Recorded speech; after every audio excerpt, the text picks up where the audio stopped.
Hi there. This is for anybody that wants to know what happened this week as far as interest rates and what they mean and how they affected things.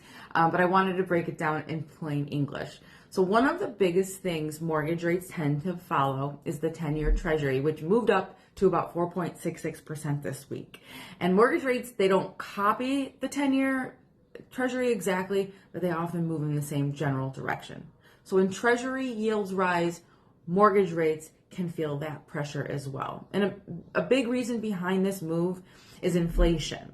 Inflation simply means the cost of everyday things like groceries, gas, insurance, utilities.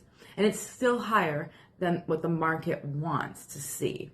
And when inflation stays elevated, investors want a higher return before they are willing to lend money for longer periods of time. For example, here's an easy way to think of it.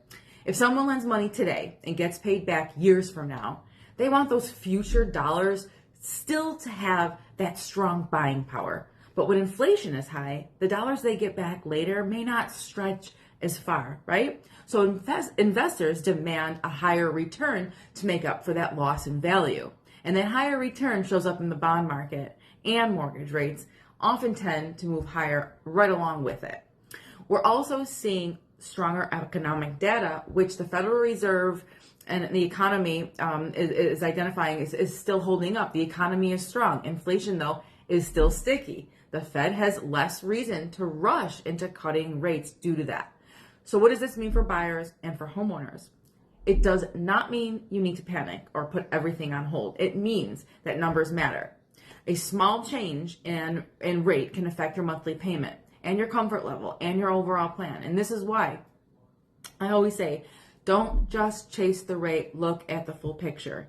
Your payment, your cash flow, your long-term goals, and what makes sense for your life. The market will continue to be watching inflation. The Treasury yields and the Feds will watch it closely.